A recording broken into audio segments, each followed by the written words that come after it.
most men, if they're not highly addicted to porn, want sex. They burn. And the Apostle Paul said that it's better to marry than to burn. And instead of marrying, women... Hi everybody, thanks for coming back if you've been here before, or hi, welcome if you're new.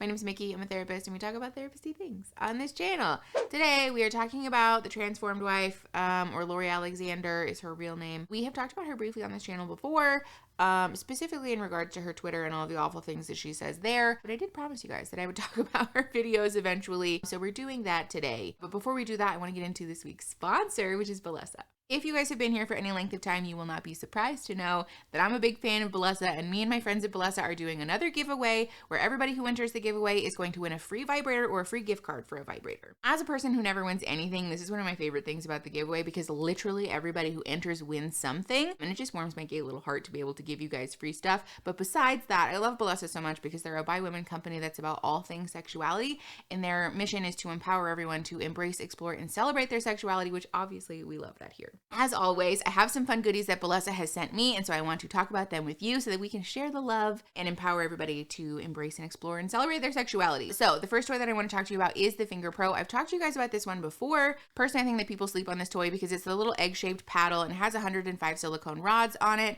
But it's very easy to operate. It's really fun. And also the silicone on this is like so soft and velvety and nice.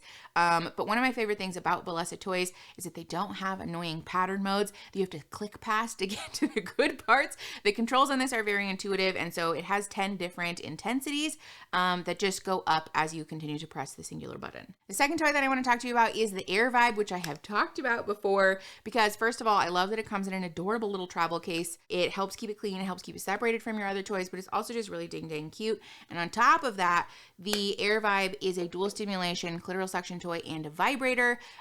This toy is one of my fan favorites because first of all, it's flexible. It moves all over the place. I think it's great for people who typically, like myself as a plus size person, I sometimes feel like sex toys are not made for me. And so I love how adaptable this is. But on top of this, as a person who is not shy about sex toys, this has been something that like legitimately I have had a hard time finding something to compete with this. So we love the Air Vibe, highly recommend. Like I said, if you've been here for any length of time, you will know that I love Bellesa, I love working with them, and I'm just very excited to share with you guys the magic of free sex toys. So if you want to enter the giveaway, go get your free vibrators or your free gift cards for vibrators, click the link in my description, enter the giveaway, and go get yourself some free self-love, you know? Obviously I love mine, and so I would love for you to experience the joy of free sex toys also. Thank you again to Bellesa for sponsoring this week's video. Let's go ahead and hop back in. Before we get into it, I want to be super clear though. First and foremost, when we make content about evangelical fundamentalist Christianity or religious fundamentalism generally, I'm making this content to specifically speak about these people, their beliefs, and that cultural phenomenon specifically. This is not about regular Christian people or regular religion. I don't give a hoot what anybody does with their own beliefs and their life and all of your own individual stuff. That's none of my beeswax, and it also is not relevant to the content that we're making here. But we're speaking about this because these people have a tendency to stick their nose into subjects related to mental health and therapy and mental illness and use their very problematic and legalistic approach to their religion to shame people, to spread harmful misinformation and disinformation. And so we're talking about that to hopefully combat some of that misinformation and disinformation. And so again, I just want to be clear, this is not about regular Christian people. If you're a Christian person, hi, thanks for coming. That doesn't mean anything to me about you or this channel specifically. We're talking about these people again for all of the reasons that I've already listed. So the second disclaimer that I want to make before we get into it is the disclaimer that I make on pretty much every video these days, which is that this channel and the content here, and especially in this video, is intended to be broad strokes education and learning. This is not therapy. This is not a replacement for therapy. We can't do that here, and it's illegal to try. So if you need a therapist, there are always links in the description for you to go find one for yourself, but this is not that. So please take care of yourself. Okay, so when I talked about the Transformed Wife's Twitter account, I promised you guys that I would look through her YouTube channel eventually, which we might still do. There are some old throwback back videos that are really problematic. Also, before we get any deeper into this video, I want to give a quick trigger warning because Lori has a habit of saying really upsetting and off-putting and also triggering things. So we're going to talk about SA, religious trauma. If any of those things are a button for you, I'm going to put a playlist up here of like cool, happy, fun times. Please take care of yourself. Please know content like this can very much be disturbing if that's a sore spot for you. So it's important that we honor our needs and limits. But like I said, Lori has a habit of saying some really problematic and off-putting shit. And so we're going to talk about the newer video content that she's making because she's ventured into TikTok. And that's all of the recent content that she's put up on her YouTube channel is just replays of her TikToks. So I looked through them and it took me no effort to find problematic content. So we're talking about those things today. So let's just get into it. We have to try to get coffee out of this straw. Which I guess like is a little hamster feeder. I know, it's probably a good thing for me. All right, we're going to talk about this video first that Lori titled Virgins Bond to Their Husbands. I learn something new every day. Yesterday, or it was the day before, a woman shared a tweet that when women have sex, they release The source of all of the best scientific information is random women's tweets, obviously. oxytocin, which bonds them to their partner who they're having sex with. And the more men that they have sex with, the less amount of oxytocin is produced, thus the less bonding that comes with sex. So if they've had sex with multiple partners before marriage, they'll have a very hard time, if not impossible time, bonding to their husbands. God told us to flee fornication because it's a sin against our own body. And he commands us for many good reasons, and I'm finding Just really quick, I really want to make a t-shirt that says fleeing fornication. Because it's just so funny to me that she uses this phrase unironically.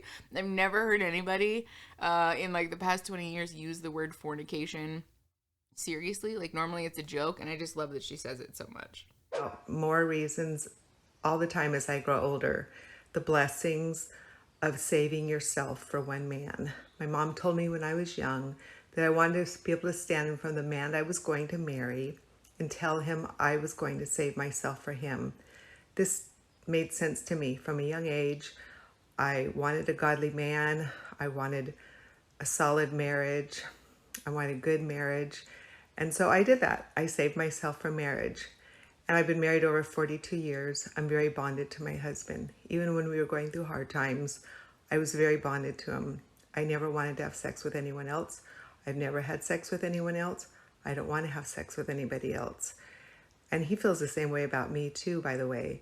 So being virgins at marriage is a wonderful blessing. Women, teach your daughters this. If you weren't, God is a God of forgiveness, and he makes all things new. Doesn't mean you won't suffer consequences of your sins, but you can still have a good, strong marriage. But teach your daughters from your mistakes and how it isn't good. There's comparing, there's diseases, there's abortion, so many things that come from fornication. So teach your daughters and your sons to be virgins until marriage, because God's blessings are abundant. His ways are perfect. We must believe this. And as I grow older, I see it more and more. All the different ways that God's ways are such blessings, and they are good for us. He's our creator. He wants the good for us. It's not for evil. Okay, listen, she rambles on for like another 40 seconds about how great not having sex before marriage is. I think it goes without saying that there's a lot of really problematic stuff to unpack here, and we're going to talk about a bunch of different stuff. I want to start with the first claim that she makes right off the dome. I take issue with people weaponizing science to push their repressive and reductionist views, especially when they're not actually backed in science. So let's talk about the oxytocin thing. First and foremost, I want to acknowledge that yes, oxytocin is a real thing. For those of you who don't know, the way that our brain functions is that in particular scenarios and situations, our brain releases things called neurotransmitters. Our brain also has like hormones and other chemicals and like stuff. I'm not going to lecture you about the brain. You get it. But the way that this works is that oftentimes it will help us in particular situations. So like, for example, if you experience something that's potentially life-threatening or that feels life-threatening, life-threatening, your body will release adrenaline, along with a host of other things. But that is released in order to help you combat what are typically barriers in getting yourself to safety. So adrenaline can cause your heart to race. It can cause you to temporarily not experience pain in the same way that you typically do. This is because, like, for example, in like the sort of prehistoric example, if you're being attacked by, I don't know, like a fucking woolly mammoth, I don't know if they really attacked people, but you get it. If you're being attacked and they like cut you or something, that might typically be a barrier in you being able to run away quickly or like get yourself to safety, right? So the purpose of adrenaline, first of all, is to increase your heart rate and like help you, run. But second of all, distancing you from those pain receptors is useful because if we're not focused on this, it's a lot easier for us to sort of one-track mind, like, I got to get the fuck out of here, right? This is like a very obvious or like well understood, typically, function of the brain. The reason that I take issue with Lori talking about oxytocin is because this is a very popular defense of the abstinence-only perspective about sex education. The talking points are typically that, see, like, it's based in science that waiting until marriage to have sex is good because otherwise you wouldn't release oxytocin. Like, God designed sex to be a thing that's supposed to bond you to people. I'm like, let's back up a little bit. First of all, yes, oxytocin is typically released during sex and intimacy and things in that sort of general genre. However, it's not exclusively released in those experiences. People typically also release oxytocin when they're breastfeeding. We also see oxytocin released during other like love adjacent environments. This is not exclusive to sexual love or sexual intimacy. This is, people call it the love hormone because it is typically related to things around relationships and love. One thing that is of note here, though, is that this assumption or assertion, rather, is that, of course, if you're releasing oxytocin during sex, you will bond to this person, and then therefore you're like losing a part of your soul. People sometimes call it soul ties. Whatever. This is such a vast oversimplification and also overestimation of the way that this works. When we talk about oxytocin being like a love hormone or like a bonding hormone or neurotransmitter or whatever, it's important to acknowledge that yes, this does happen. However, first of all, relationships don't happen in a fucking vacuum. This assertion that like if you release oxytocin with someone that you're like permanently bonded to them is like so wild to me because we acknowledge that this isn't true in other scenarios. For example, people who release oxytocin during breastfeeding, I think it's well understood by most of us that if you, were breastfed as a child by someone who was abusive to you or someone who was negligent to you or someone who just disappeared out of your life, that you might have a tenuous or difficult or non-existent bond with that person, right? Because bonds are made up of a series of experiences, of patterns, of, like transformative relational moments, of emotions, of vulnerability, shared commonalities, compatibility, chemistry. Like there's so many things that influence whether we form a reliable, a safe, a consistent attachment and bond with somebody. We accept this as fact for like other areas of our life, but for some reason this community seems really committed to insisting that because oxytocin is present during sexual encounters typically, that is a surefire way to know for a fact that this will force you to bond with someone. Even if you mean it as a casual sexual encounter, you're bonded with them, and that's not how it fucking works. It's just literally not how this fucking works. The other thing about this that's really funny to me is that in the same breath, these people will say you shouldn't have sex before marriage because you'll create a soul tie, you'll release oxytocin and inextricably bond yourself to someone. But also, people like Bethy and Morgan will talk about how we need to have greater education and conversations about sex within marriage and how to have good sex and how to have pleasurable sex and how to create a better bond with your spouse by doing all of this stuff, right? But if it were that simple that having sex before marriage causes you to have a bond with someone, then we wouldn't need to be doing all of this work about compatibility, about chemistry, about pleasure, about communication and sex. Why would we need to do all of that if it was just as simple as bingo bongo, oxytocin, we're done? It doesn't fucking work that way. And this is the thing, which is my fucking buttons about people in this community, is that we will say one thing and be like, this is true. Say this other thing, this is true. We don't want to talk about how those things are contradictory to each other. Don't look too closely. Don't look at those things because I just want to assert both of these things that don't agree with each other are true because they serve my purpose for pushing this political agenda on two separate issues.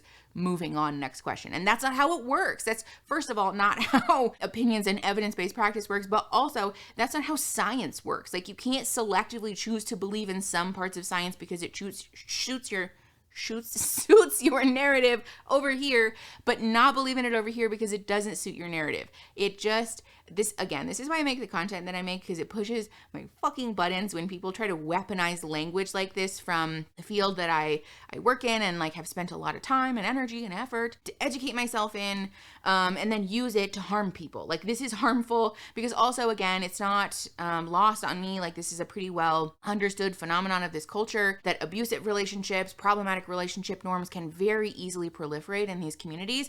And so forcing this belief that it is the only way to have a healthy and safe relationship is to wait to have sex before marriage and then be subservient to like all of the trad wife stuff, that can turn into abuse and rape culture like so quickly. And Lori is somebody who's openly advocated for excusing or looking the other way when we talk about marital rape. And so like she gets no pass or deference or like benefit of the doubt from me. We know that she's committed to peddling harmful and honestly hateful advice. And this is just a further extension of that, in my opinion. Okay, let's talk about this other video. Hi, I've noticed a trend among young women that they freely give their boyfriends sex. They have no problems with that because they know that if they stop giving them sex, that their boyfriends will leave them. There's no commitment. There's nothing that would keep their boyfriends from leaving them. And most men, if they're not highly addicted to porn, want sex. They burn. And the Apostle Paul said that it's better to marry than to burn. And instead of marrying, women give their boyfriends sex freely, so men don't have to marry anymore. I just want to pause. We all know that I have a hard time keeping multiple thoughts in my brain at one time, so we're just going to address this now. This is the other issue with the way that fundamentalism speaks about sex and intimacy, is that it's viewed as a transactional experience and almost like a currency. Like, these people really do view sex, and particularly folks with vulvas, as a currency. Like, this is a thing to be exchanged in the pursuit of achieving power and safety, which is like so wildly fucking problematic. Like, I think that goes without saying, but I think it's important to call out anyways, because oftentimes this rhetoric isn't said quite so plainly. Like, we do a lot of trying to sort of dance around the issue of like, well, no, I don't think that it's like, you know, you shouldn't try to like have power, blah, blah, blah, blah. But I just am saying, and like, no, like when we boil this down to its essence, what we're saying is that sex in a Christian fundamentalist, like this very evangelical fundamentalist environment, is intended to be enjoyed by men. It's for men, and women can achieve power and safety by learning how to disperse that at the correct time, which they view as being after marriage. That's fucked up. Like, that's fucking abusive and also wild to me from the people who endlessly piss and moan about how sex is supposed to be a beautiful thing and it's for God's design and it's a blessing. But we're talking about it as like a thing that we can use in a hostage negotiation. Like, what the fuck? It's this very like sad and reductionist way to view what can be actually a really wonderful way to build and develop intimacy with folks. But also the other issue that I take with this is that these people speak about sex as if it is this inherent and unavoidable part of relationships and life. There's this attitude that especially cishet men cannot function without sex, or their lives will just be so wholly broken and empty and sad, and that's not real. Like, this is not how humans work. Don't get me wrong. For people who feel a calling towards sex or feel a safety or an interest in that, it can very much be, again, like a wonderfully transformative and intimate experience with a partner. But acting as if the only way that we experience beautifully transformative and intimate experiences is by like the mechanics of the thing is, again, a very sad and reductionist way to view human beings. We talked about this with the other video, but I just want to be super clear that, first of all, when we talk about relationships and bonding and like successful attachment, the primary focus that I want folks to have is about emotional safety. It's about shared respect and mutual joy and mutual connection. This, first of all, should never be a thing where we're assessing how can I have power or achieve a sense of safety for myself by weaponizing these experiences. But second of all, it should be something that's focused on, like, again, like a mutual consent and joy and connection and pleasure. I know that the people who are watching this video probably don't share the sentiments that Lori has, but just for the sake of being clear, when we talk about relationships from a like psychological and like psychotherapeutic perspective, healthy relationships look like mutual respect, mutual joy, mutual connection, shared experiences, and relationships are also wonderfully variable. I tell people this all the time in my clinical work, but also just like as a person, because I'm annoying, that relationships are so beautifully unique and like special, at the risk of sounding corny, because the human experience is unique and variable and is specific to the person. There's not a right or wrong way to develop a relationship. When I say that, I mean that like your relationship doesn't have to look the way that society deems it should. I think especially as time continues to go on and we see millennials and Gen Z, and probably Gen Alpha when they grow up more anyways, continuing to unlearn these societal expectations and continuing to unlearn this shame that comes along with this prescriptive way that society has spoken, and especially religion has spoken about the way that relationships ought to be. The truth is that if everybody in the relationship is feeling respected, is consenting to the agreement, is feeling, again, like the mutual joy, the connection, the respect, all of those things, there's no reason that we can't have a healthy, happy relationship that just doesn't include societal norms like cohabitating, having kids, monogamy, whatever. You get what I'm saying. I just am so endlessly frustrated that these people will, on one hand, preach about how relationships are sacred and sex is beautiful and intimacy is supposed to be valued, but then also come out here and say these things about sex and intimacy and relationships that are so reductionist and are also steeped in violence. Like in my opinion, and also like what's supported by like evidence in terms of like how to not fucking traumatize people, the real beauty in relationships is honoring that folks will come to different conclusions about relationship norms, but that is also the beauty and why relationships are as valuable and intimate as they are, is because we are forming this unique and special bond with somebody based on what specifically works for the two of us or the three of us or four of us or whatever. That relationship doesn't have to be held down by these societally held beliefs just because somebody else says that they're supposed to. And I think personally, there's a lot more vulnerability, there's a lot more connection, there's a lot more intimacy and safety in having the courage to say, I don't really give a fuck what other people think or what the world says we're supposed to do about relationships. I want to have a relationship where we're both seen as equals, or I want to have a relationship where maybe we don't have to cohabitate all the time, or where we don't have to force ourselves into these gender roles or sexual orientation expectations, right? Like there's a lot of courage and beauty and vulnerability and like power also, like empowerment rather, in choosing to have these vulnerable and very upfront conversations with our partner or partners. So I just really want to encourage people, especially knowing that this channel tends to be a place for folks who are deconstructing and who are unlearning these religious beliefs, that there will probably be shame that comes up in unlearning them, because we are told that we should feel shame about that. But first of all, that's fucked up. And second of all, again, from like a therapeutic perspective, I think it's really, really important that we honor the beauty and the joy and the courage and vulnerability that's involved in unlearning those things and in choosing to make decisions that resonate for ourselves, that prioritize our safety and our wants and needs and our like emotional and like general life satisfaction. Listen, I know we only talked about 2 videos today, but I have a problem with being concise and succinct. So we will probably revisit this topic another time. I don't anticipate that Lori Alexander is going to stop making problematic content, so we will circle back another time. I also find these videos are most effective and helpful when we focus in on a particular topic, so I don't want to talk about like 17 things, because again, she has a problematic opinion about anything that there is to have an opinion about. So yeah, we'll circle back another time. But for today, if you like the video, subscribe to the channel. We do talk about stuff like this, but we also do a cute pop culture moment every now and again, so I'd love to have you stay and then share the video to help the channel grow and help each other grow, and I will see you guys next Saturday. Okay, bye.